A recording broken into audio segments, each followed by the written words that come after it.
Hi, it's Gus from Foundation Football.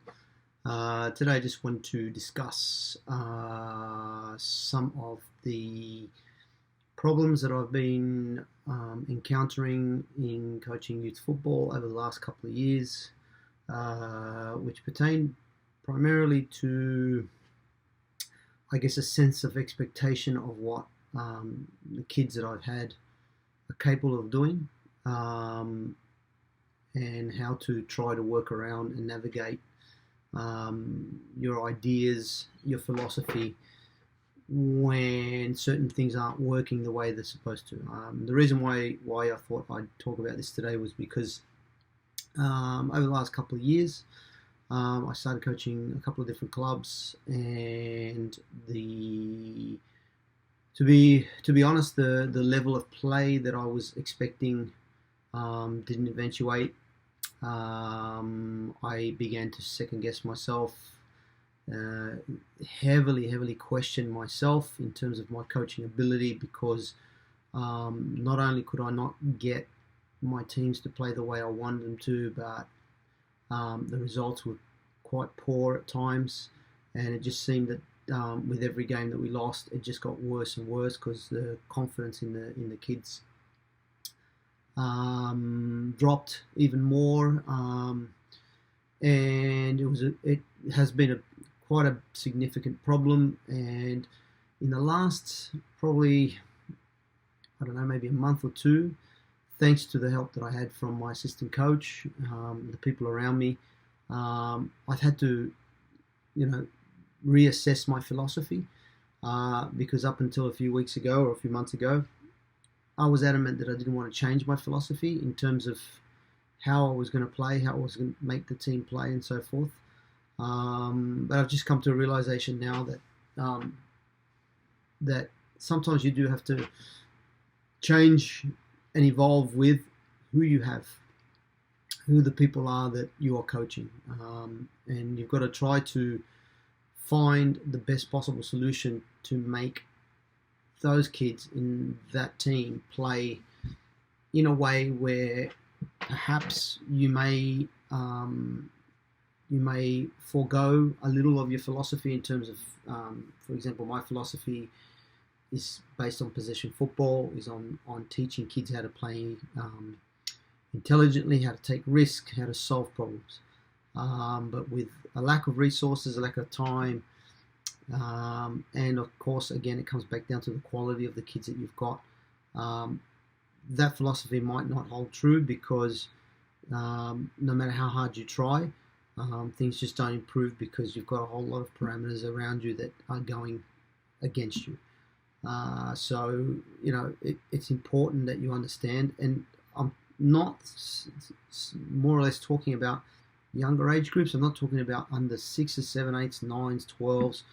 I think right up until about under 13, 14, you can still have your philosophy fixed in terms of how you want to play, regardless of the level of players, because at that age, they're still young enough for them to improve and to learn.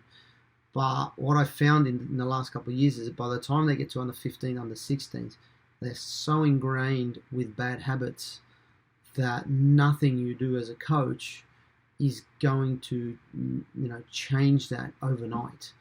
It takes a long time, and when you're under pressure to get some results, not just pressure from club and parents and so forth, but your own pressure, because as a coach, you don't want to lose games. You want your team to succeed. You want them to play well. You want them to win. So you put yourself under pressure, So, you've always got that pressure there, that it's always going to be there. But at the end of the day, you've just got to try to reflect upon what you have available in terms of the quality of the players and their strengths and weaknesses, and try to find the best possible formula by trying to simplify things a little bit more. And what I found through my assistant coach, Alberto, was that playing 4-3-3, which is a very attacking formation, it's almost like the system itself develops specialist players, because instead of just having fullbacks, you have overlapping fullbacks that become wingers and so forth. You have a holding number 6 midfielder who's a specialist in that position, as opposed to a 4-4-2, which to me, I think defensive qualities of a 4-4-2, when we lose the ball, you just have a better even spread of players that are able to transition quicker into a defensive mode and win the ball back quickly. But then again, in a 4-4-2, you don't have as many lines or triangles as a 4-3-3 in terms of being able to create the possession-based philosophy that sort of drives what I do. It doesn't mean playing 4-4-2 you can't play good football. Absolutely not. It just means playing 4-4-2 is just perhaps a little easier for the kids to understand, especially those that are already ingrained with some bad habits. And it gives you just a bit more time to work with those players and be able to try to ratify some of those bad habits and fix some of those bad habits. Which again, it takes a really long time to develop that aspect of their game. So don't expect results overnight. But what's happened in the team that I'm in at the moment was we started off very, very poorly. But gradually in that 4-4-2 system, the boys are now starting to get some good results. We've had 2 wins, 2 draws, and a loss in the last 5 games. So, and whilst trying to play some half decent football, so there is large patches of the game where the game just breaks down from both sides. There's not a lot of football being played. It's a bit of helter skelter. But I'm starting to see now that in patches during the game, the principles that we're trying to teach are starting to sort of filter through, and whereas maybe, perhaps 20 or 30% of the game we saw some really good football from the kids, now it's rising up to at least 50% of the game, 50-60% of the game. But we've still got a long way to go in terms of reaching that 100% mark where we're actually playing well for a full game. Part of that problem is also the level of play that you have on the bench when they come on. If you don't work with those guys, every time you put them on, they're going to reduce the quality of the team or the quality of the play, and this is where you things tend to fall apart. So it's important that you include everybody. Try to give everybody as much game time, and you work even more with those weaker players than you do with the stronger players, because they're the ones that are actually going to win you championships, I guess, at the end of the day, because you need all of them. And the reality is we're in a user pay system.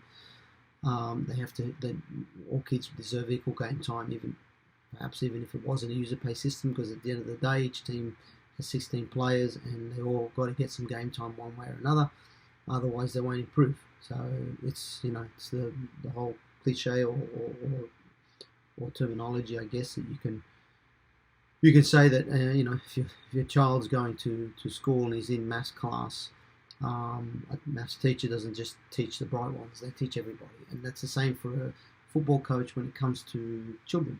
So a lot of people won't agree with me with that, and I know a lot of people don't, and will never agree, because they still think that football is not something to learn. Football is a game to be played. I disagree. Anything that's got to do with children, they're at a learning stage, they're at a development stage, and therefore they are learning to play the game. They're learning to compete, they're learning to win, they're learning to defend, they're learning to control the ball, they're learning to pass the ball. They're not made players. Whereas with adult football, it's different. Adults are a completely different monster. You manipulate the players to get a result in adult football. In youth football, it's the other way around. You focus on the individual. You don't focus on the team. And sometimes that comes at the expense of the team.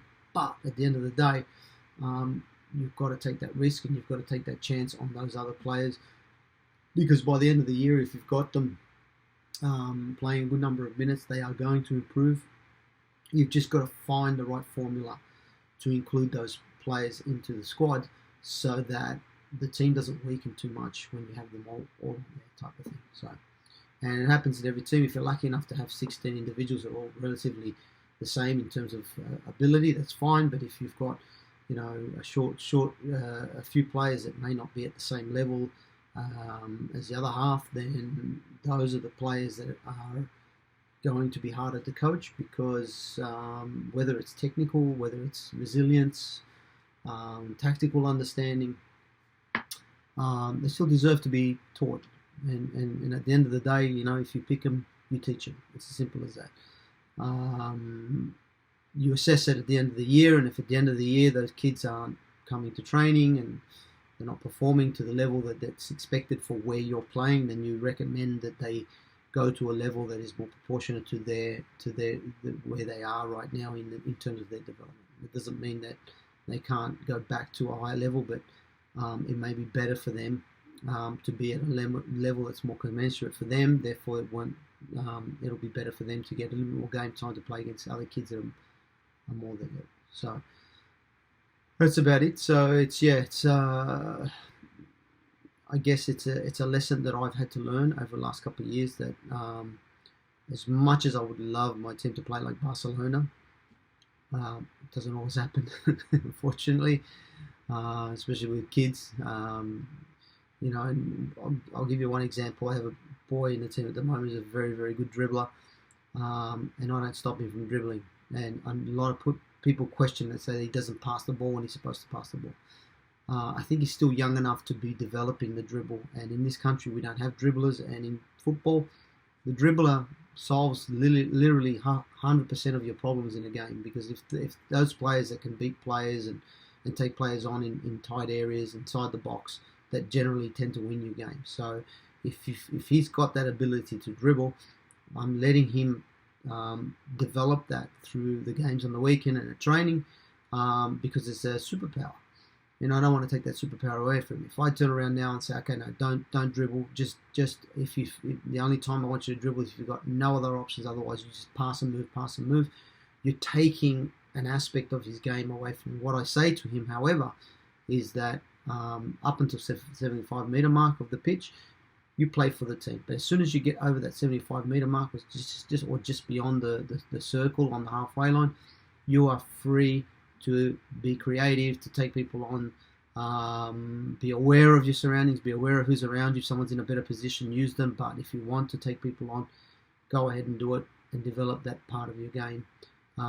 Because as they get older, the game gets quicker anyway, and he's gonna realise when he's got to let go of it, and when he won't. So there's a bit of frustration involved there sometimes watching him, because he's beaten 2 or 3 or 4, and then on the 5th one he could lay it off, but he takes the 5th one and maybe loses it. So that's where the frustration sets in. But at the end of the day, it takes a lot to beat 3 or 4 players, let alone one. If you allow him to develop that the way Messi was allowed to develop his dribble, then we may be able to develop more players in this country who have characteristics like Messi, who have got those individual tools to be able to beat players, 1 or 2 or 3 players on their own.